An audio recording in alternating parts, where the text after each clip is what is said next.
नमस्कार मित्रों, मैं हूं अशोक वर्मा।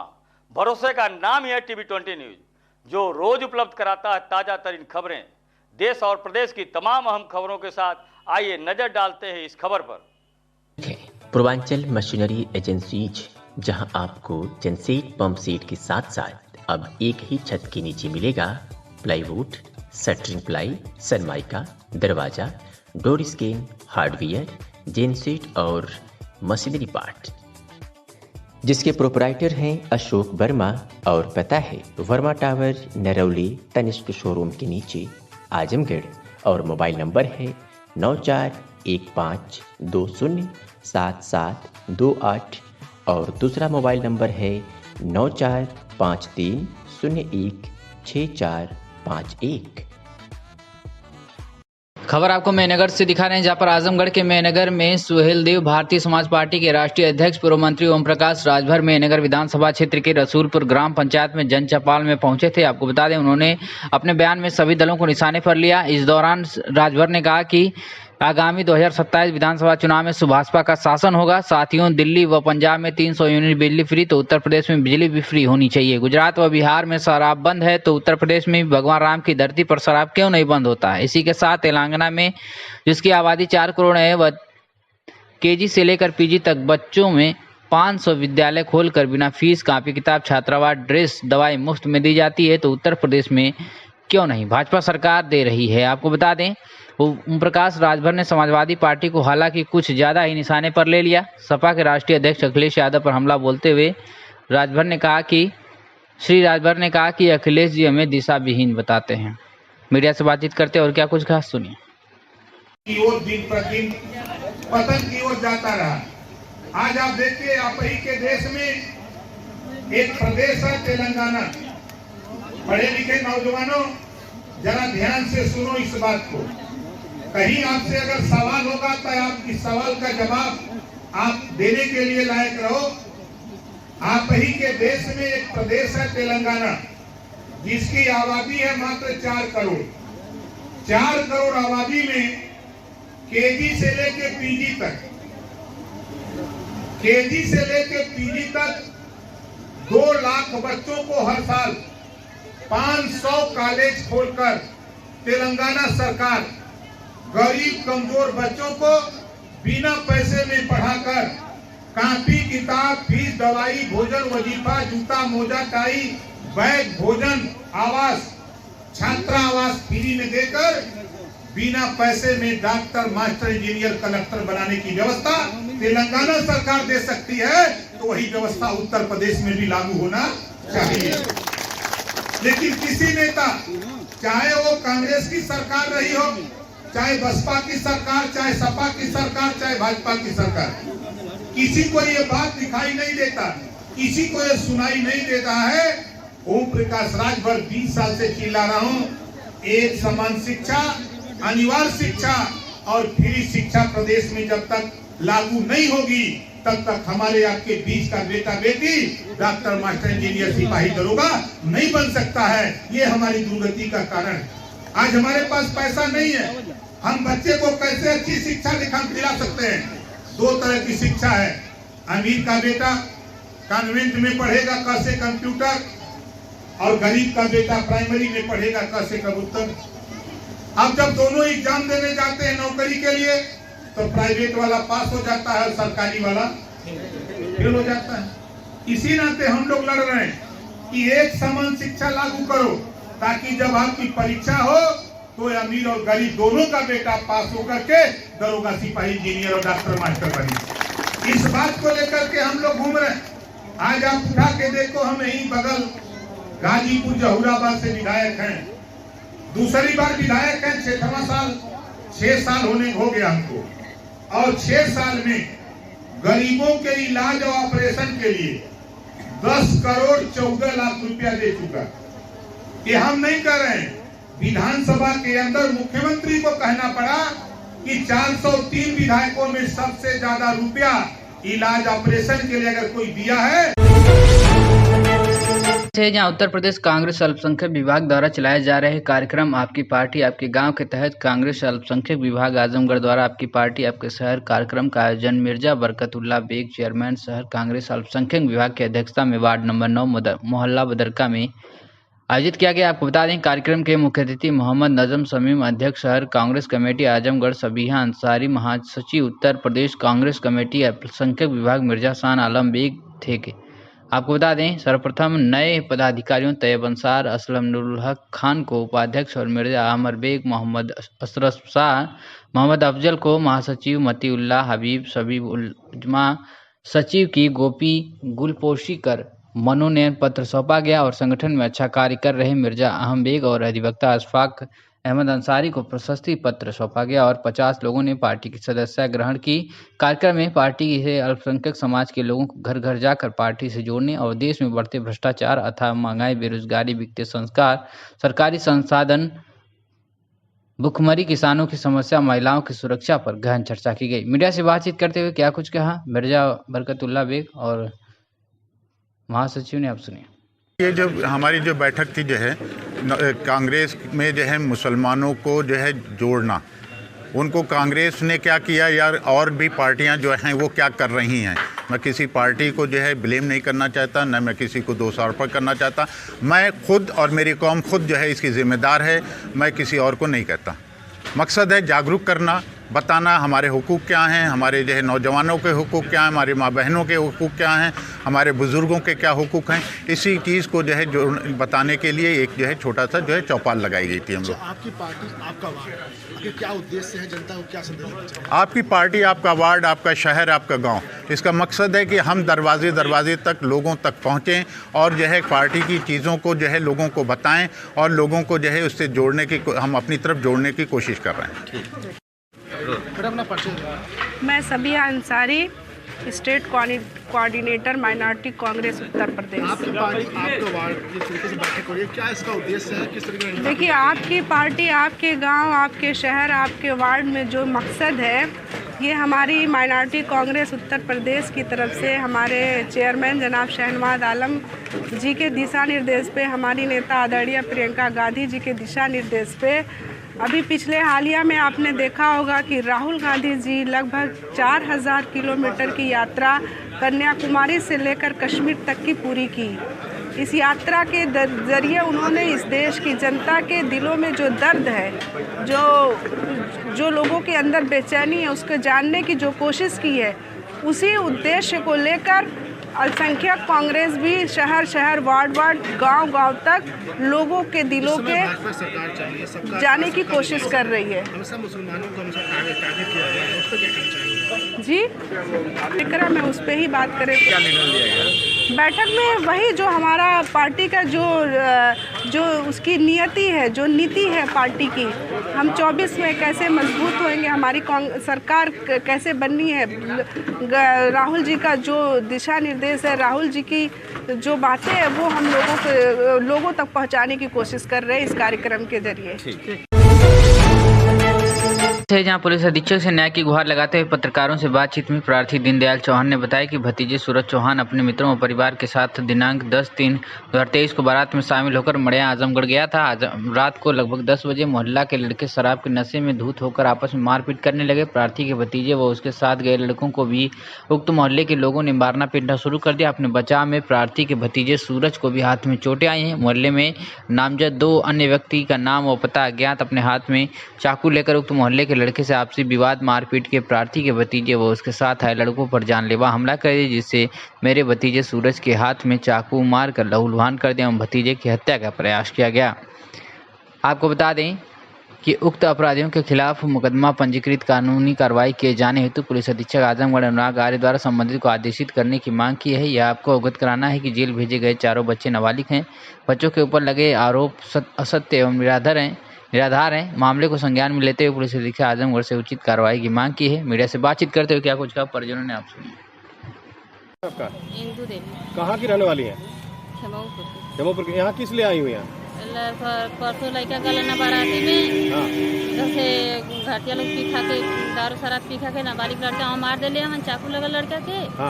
एक बाद देना चलन कर दें, जेल भेज देना। नाबालिग हमारा लड़का हूँ। अच्छा, अब क्या चाहती हैं? हम आए नहीं कप्तान साहब के अन्याय मांगे।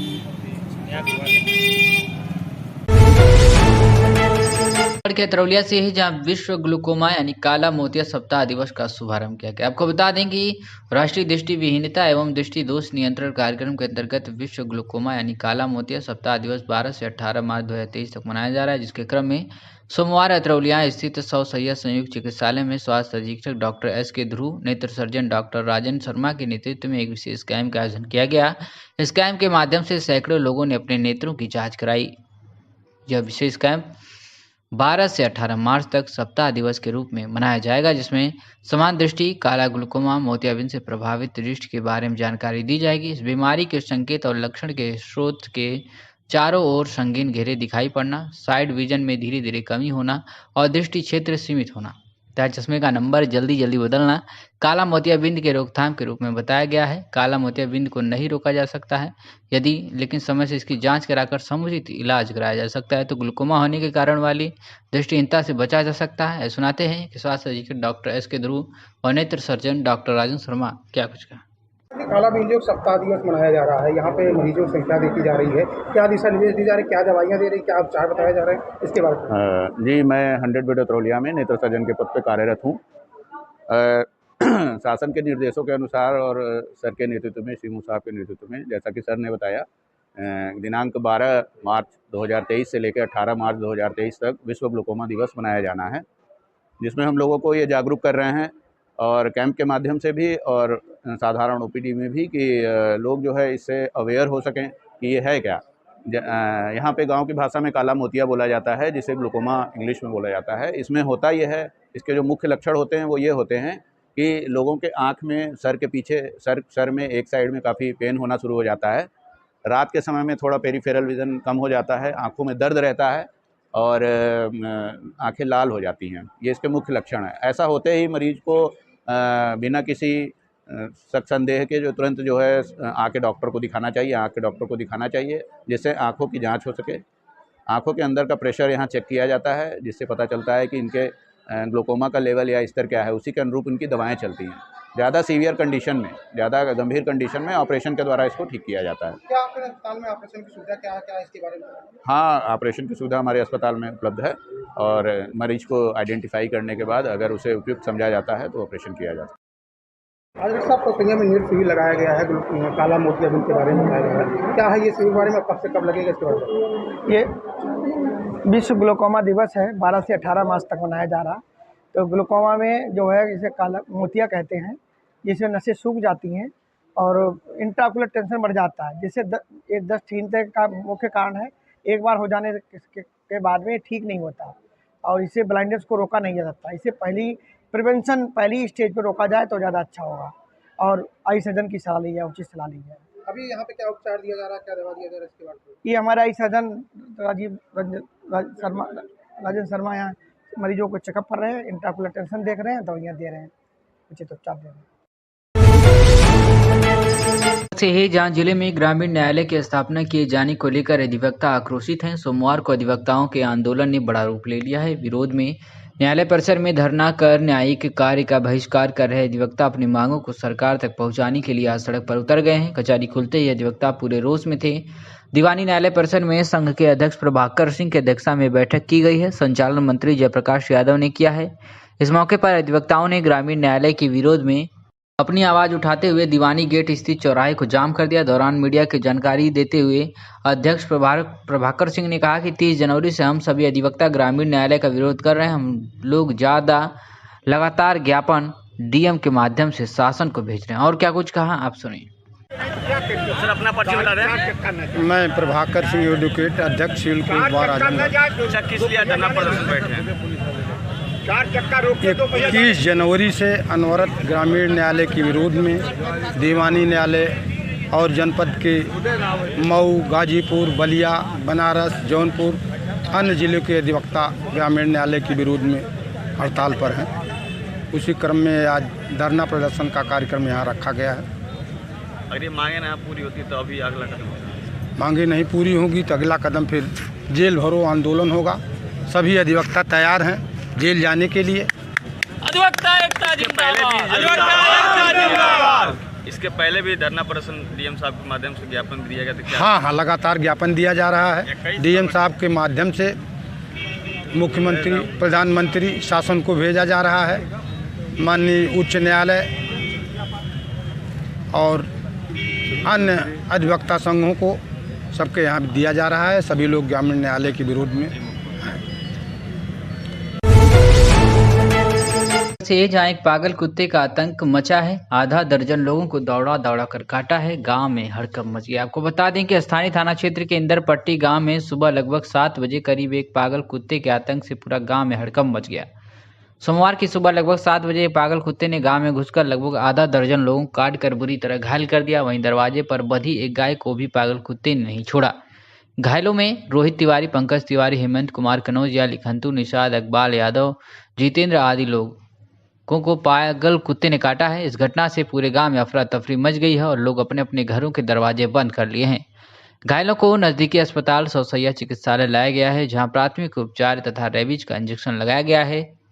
स्थानीय ग्रामवासियों का कहना है कि आज पागल कुत्ते के आतंक से पूरे गांव में हड़कंप मचा हुआ है। पागल कुत्ते ने आधा दर्जन लोगों को काट कर बुरी तरह से जख्मी कर दिया, जिसमें से कुछ लोग अस्पताल लाए गए हैं, जिनका प्राथमिक उपचार चल रहा है। ग्रामीणों ने बताया कि अगर पागल कुत्ते को नहीं पकड़ा गया तो गांव के छोटे छोटे बच्चों और बुजुर्गों को घायल कर देगा, जिसके लिए प्रशासन भी ग्रामीण का सहयोग करे। गाँव निवासी पंकज तिवारी ने बताया कि जब तक पागल कुत्ते को पकड़ नहीं लिया जाएगा तब तक सभी लोग अपने घरों में पड़े रहें, बच्चों को बाहर ना निकलने दें। वहीं घायल युवक ने प्रशासन से जल्द पागल कुत्ते को पकड़ने की मांग की है।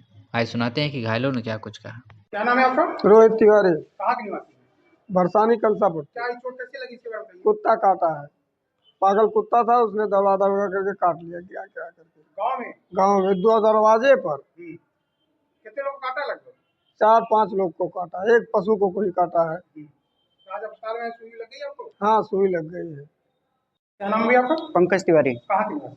कंसापट्टी भरसानी। ये कैसे आपको चोट लगी इसके बारे में बताइए। ये पागल कुत्ता एक आया था सुबह के टाइम पर। मैं अपने घर से बाहर निकला और वहां पर मुझको ये झपट कर काटने लगा, और मुझको ही नहीं 4-5 लोगों को इसने काटा है। एक पशु को भी इस कुत्ते ने बड़े आसानी से काट लिया और बहुत काफी गहरी चोट दिया है इसने।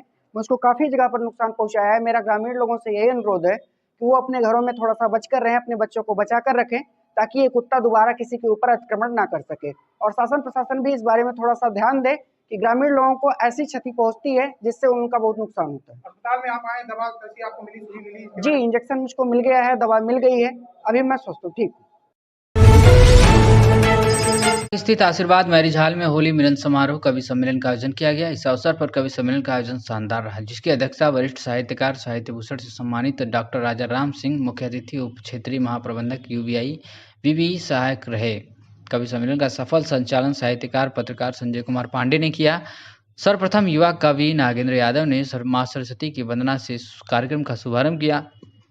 तत्पश्चात मंच पर उपस्थित मुख्य अतिथि अध्यक्ष व विशिष्ट अतिथि डॉक्टर संगीता सिंह, प्रधानाचार्य अग्रसेन बालिका इंटर कॉलेज, भारत रक्षा दल के हरिकेश विक्रम श्रीवास्तव, एडवोकेट एवं उपस्थित कवियों को अंग वस्त्र में माल्यार्पण सम्मान किया। तदुपरांत व्यंग्यकार घनश्याम यादव ने पढ़ी मैं दरबारी रचनाकार नहीं हूँ, धरती का विचार नहीं हूँ, तुम जो कह दो वह मैं लिख दूँ, मैं इतना लाचार नहीं हूँ, सुनाकर लोगों को सोचने पर मजबूर कर दिया। तत्पश्चात के बाद कवि महेंद्र मृदुल प्रवक्ता कोयलशा ने अपनी कविता आज मिले कल रार बढ़ा दे, क्या इतनी सी होली है, रस्मों का किरदार निभा दे, क्या इतनी सी होली है, सुनाकर आज के परिवेश को एक तरफा इशारा किया है। कवि जय हिंद सिंह हिंद ने रचना पढ़ी, धारा संग बहते पत्थर को बालू बनते देखा है, निखरे शैल पर हमने प्रसून चढ़ते देखा है। ओज कवि कुमार आशीर्वाद ने माँ भारती को अपनी ओजस्वी रचना से नमन करते हुए वतन परस्ती का संदेश दिया है। कवित्री सरोज यादव ने अपनी कविता तुम ही बता दो बोझिल मन से भला कौन सा गीत लिखें, जिनके हाथों छले जा रहे हैं उसको कौन समित लिखें। शायर ताज आजमी ने होली पर अपनी रचनाएं पढ़ी। आए दिन भक्तों की टोली रामलला के आंगन में सुनाकर वाहवाही लूटी। वहीं बीबी सहाय ने कहा कि कवि सम्मेलन के माध्यम से लोगों को आपसी भाईचारे की भावना का विकास होता है। ऐसे में कार्य के लिए संयोजक मंडल की तारीफ की। इस अवसर पर दिनेश कुमार प्रवक्ता, दीनानाथ प्रवक्ता, अरविंद शर्मा, शिक्षक श्रीराम यादव, आलोक शर्मा, पंकज यादव, पूर्व प्रधान भोला त्रिपाठी, समाजसेवी पंकज यादव आदि लोग उपस्थित रहे। कवि सम्मेलन का संचालन कर रहे संजय कुमार पांडे अपने शेर व शायरी के माध्यम से माहौल को खुशनुमा बनाए रखा। हम खुद ही उपमा है, रूपक है, सुख दुख के अफसाने हैं, जले तो दीपक है, जल जाए तो परवाने है। अभी भूख की बात किसी ने की थी यहाँ पे अपने मित्रों में से, तो सुनिएगा कि कौन कितने आगे है, किसका बेड़ा गर्क है, अजीब लोग हैं, अजीब तर्क है, बात तो है बस इतनी सी, बात तो है बस इतनी सी, सभ्यता और असभ्यता में भोजन और भूख का फर्क।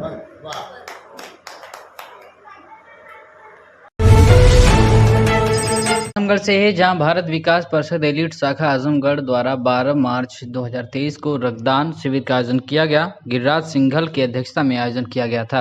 आपको बता दें, इस कार्यक्रम में सचिव शिखा अग्रवाल, संरक्षक अशोक अग्रवाल, कोषाध्यक्ष राजेश अग्रवाल, संयोजिका लतिका अग्रवाल, अनिल अग्रवाल, अरविंद अग्रवाल, रमेश अग्रवाल, पंकज अग्रवाल, गिरीश अग्रवाल, सलील गर्ग, रविभूषण गर्ग, गगन अग्रवाल, रेणु अग्रवाल, सुमन अग्रवाल ने सहयोग करते हुए कार्यक्रम को सफल बनाया, जिसमें युवा पीढ़ी ने बढ़ चढ़कर हिस्सा लिया, देश और समाज के प्रति अपनी जिम्मेदारी निभाई। मैं आपको बता दें, 8 मार्च 2023 को महिला दिवस मनाया गया था। कुल 23 यूनिट रक्तदान ब्लड कैंप टीम की देखरेख में संपन्न हुआ। एलिट शाखा ने समाज को रक्तदान करने के लिए प्रोत्साहित किया तथा साथ ही रक्तदान के महत्व से अवगत भी कराया।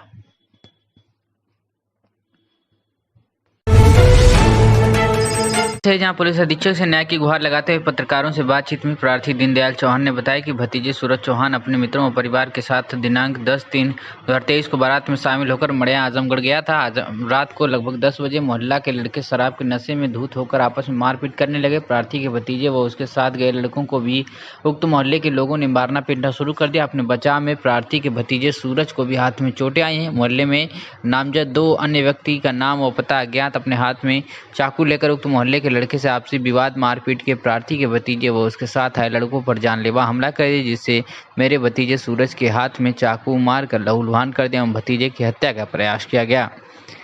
आपको बता दें कि उक्त अपराधियों के खिलाफ मुकदमा पंजीकृत कानूनी कार्रवाई किए जाने हेतु पुलिस अधीक्षक आजमगढ़ अनुराग आर्य द्वारा संबंधित को आदेशित करने की मांग की है। यह आपको अवगत कराना है कि जेल भेजे गए चारों बच्चे नाबालिग हैं।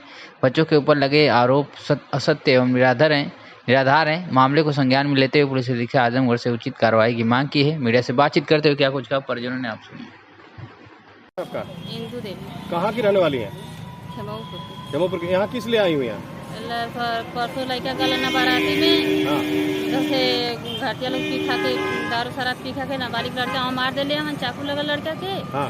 के बाद भेज देना चलन काट देना, जेल भेज देना, नाबालिग हमारा लड़का हम। अच्छा, अब क्या चाहती हैं? हम आए नहीं कप्तान साहब से अन्याय मांगे।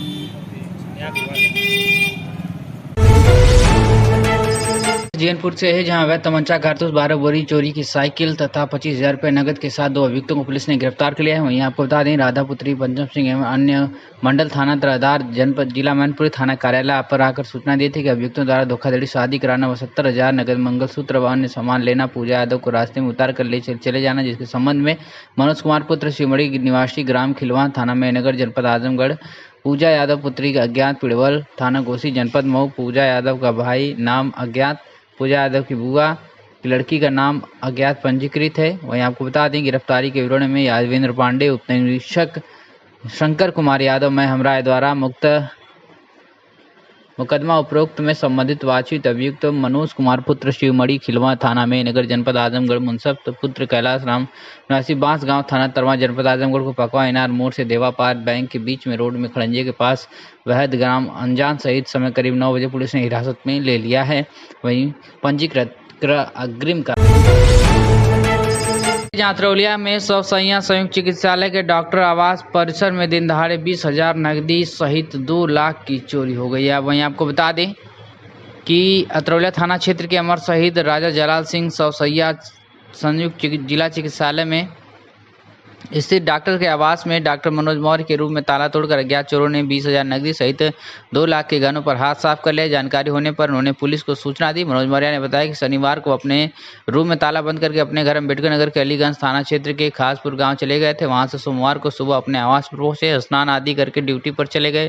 हॉस्पिटल में डेंटल हाइजीनिक के पद पर कार्यरत हैं। दोपहर लगभग 1:30 बजे उनके बगल वाले रूम में निवास करने वाले व्यक्ति का फोन आया कि आपके रूम का दरवाजा खुला है। उन्होंने कंफर्म करने के लिए वीडियो कॉल पर देखा। वीडियो कॉलिंग पर देखते ही मनोज मौर्य का होश उड़ गया। अनफान में वह अपने रूम पर पहुंचे तो अंदर जाकर देखा कि अलमारी का लॉकर तोड़कर उसमें 20,000 नकदी सहित लाखों रुपए का गहना गायब है। उन्होंने पुलिस को बताया सामने वाले रूम में, जो कि एक हॉस्पिटल के ही एक स्टाफ को अलॉट है, मगर वहाँ कम रहता है और अपने आवास अपने किसी परिचित को दे रखा है। पुलिस पूरे मामले की छानबीन कर रही है। सुनाते मनोज मौर्य ने क्या कुछ कहा। क्या नाम है आपका? मनोज कुमार। कहाँ के निवासी हैं? कहाँ घर है आपका? खासपुर टांडा अम्बेडकर नगर। ये आप सोसिया में किस पद पे कार्यरत हैं? यहाँ पर हम डेंटल हाइजीनिस्ट पद पर क्या हुआ है आपके घर में? क्या हुआ इसके बारे में बताइए। चोरी हुआ है। आज सुबह हम घर से आए हैं तो फिर नहा धो के फ्रेश होके नाश्ता पानी करके ड्यूटी चले गए हैं। दोपहर में हमको पता चला कुछ लोगों के द्वारा कि ताला हमारा दरवाज़ा खुला हुआ है। तो वीडियो कॉलिंग करके हम पता किए तो कंफर्म हुआ कि दरवाज़ा खुला है। फिर जब आए हैं तो अलमारी वगैरह सब टूटा हुआ है। क्या नुकसान हुआ है? कितना नुकसान हुआ? उसमें ज्वेलरी थे, उसमें ज्वेलरीज थे, सारे ज्वेलरी गए हैं और 20-25 हज़ार रुपये कैश गए हैं।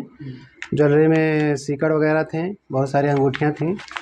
लगभग कितनी लागत रही हुई? कितने सामान रहा होगा? लगभग 2-2.5 लाख का नुकसान हुआ है। पुलिस को सूचना दी? पुलिस आई है? पुलिस को सूचना दिए हैं, पुलिस आई है, अपना वसूल भी कर रही है। किसी पे शक या किसी पे कोई आपको लग रहा है?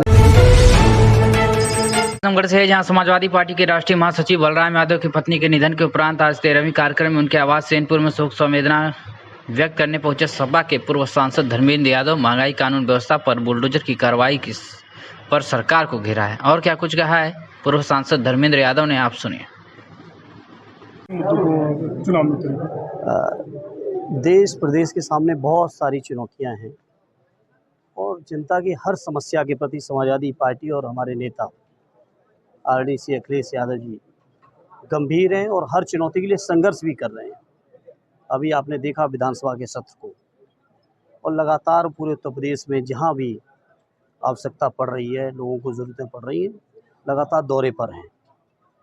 समाजवादी पार्टी बेरोज़गारी है, महंगाई है, किसानों की समस्या है, गरीबों की समस्या है, हर समस्या के प्रति न केवल गंभीर है बल्कि हर स्तर की लड़ाई को लड़ेंगी और जनता का आशीर्वाद लेके। सर, सूबे के मुख्यमंत्री बार बार कह रहे हैं कि हम अपराधियों को मिट्टी में मिलाएंगे। सर, बार बार ये बयान आ रहा है मिट्टी मिलाएंगे। क्या सर उनके मिट्टी मिलाने से यहाँ की कानून व्यवस्था सुधर गई है? देखिए, सबसे पहले वो भारतीय जनता पार्टी में जो माफिया लोग बैठे हैं, कितनों को मिट्टी में मिलाया है, कितनों के घरों में बुलडोजर चलाया है, इस बात का हिसाब जनता को दें। ये उत्तर प्रदेश और देश के लोग बहुत जागरूक हैं, वो देख रहे हैं कि क्या किस भावना के तहत कानून तोड़ के, जहां न्यायालय की प्रक्रिया के बाद ही किसी को कोई सज़ा दी जा सकती है, वहां बिना किसी न्यायिक प्रक्रिया के जिस तरह से बुलडोजर चल रहे हैं उत्तर प्रदेश में, पूरा प्रदेश देख रहा है और जवाब देगा आने वाले समय में।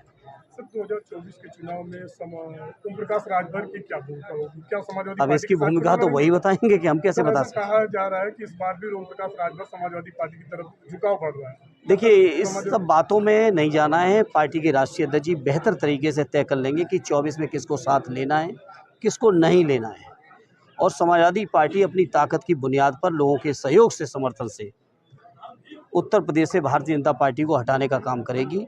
और उत्तर प्रदेश के बिना दिल्ली में बीजेपी बननी नहीं है, और रोकने में सबसे कोई महत्वपूर्ण भूमिका अदा करेगा तो ये हमारा उत्तर प्रदेश करेगा और उत्तर प्रदेश में समाजवादी पार्टी करेगी। सर, कहा जाता है कि आजमगढ़ आपका दूसरा घर है। सर, आप आजमगढ़ से चुनाव भी लड़ चुके हैं, फिर आप आजमगढ़ की जनता के बीच में आए हैं, इसलिए आजमगढ़ जनता के लिए आपका संदेश? देखिए, जहाँ तक आजमगढ़ का सवाल है, आजमगढ़ निश्चित तौर पर समाजवादियों को हमेशा ताकत देने वाला इलाका रहा है। चुनाव तो अभी हम 6 महीने पहले लड़े थे, लेकिन आजमगढ़ के लोगों ने हमेशा समाजवादियों को मौका दिया है।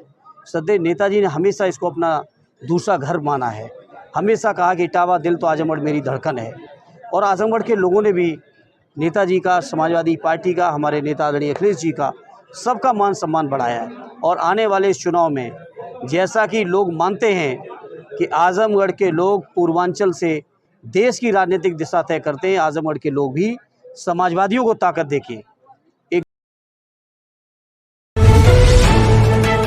जिले से है जहां जनपद के ज्ञानपुर बलीपुर देहाती हरजन बस्ती में सोमवार को कच्ची दीवार गिरने से सुनील कुमार नामक युवक दबकर गंभीर रूप से घायल हो गया। घायल अवस्था में परिजनों द्वारा उसे जिला चिकित्सालय में भर्ती कराया गया, जहां प्राथमिक उपचार के बाद हालत गंभीर होने पर वाराणसी ट्रामा सेंटर के लिए रेफर कर दिया गया, जहां रास्ते में ही उसकी मौत हो गई। विदित हो कि सुनील कुमार अपने कच्चे घर पर प्रधानमंत्री आवास पास कराया था, जिसका निर्माण करा रहा था। इसी बीच दीवार ऊपर गिर जाने से गंभीर रूप से घायल हो गया। मृतक की पत्नी सुनीता देवी का रो रो कर बुरा हाल है। मृतक के 3 लड़के 2 बेटियां और बहुत ही गरीब परिवार से। क्या कुछ कहा मृतक के परिजनों ने, आप सुनिए। मेरा नाम विनोद कुमार है, पिंटू है, घर बालीपुर है देहात। मेरे चाचा आवास पाए थे प्रधानमंत्री योजना की, वो कच्ची दीवार गिर रही थी सरकार, वही गिर गई, दब गए इसमें। उनकी आर्थिक स्थिति बहुत गड़बड़ है, उनकी आर्थिक स्थिति में मदद की। मैं मतलब उसके दरमियान वो दीवार से दब गई तो उनको ज्ञानपुर हॉस्पिटल जिला चिकित्सालय में ले गए। यहाँ से रेफर कर दिए बनारस जाते जाते ख़त्म हो गए बीच रास्ते में। सुनील कुमार पत्नी सुनीता देवी, स्वर्गीय सुनील कुमार थे। उनके परिवार 5 बच्चे हैं। उनके परिवार की आर्थिक व्यवस्था सरकार की तरफ से, हम गरीब निहाल गरीब हैं, हम गरीब परिवार को दिलाए गए।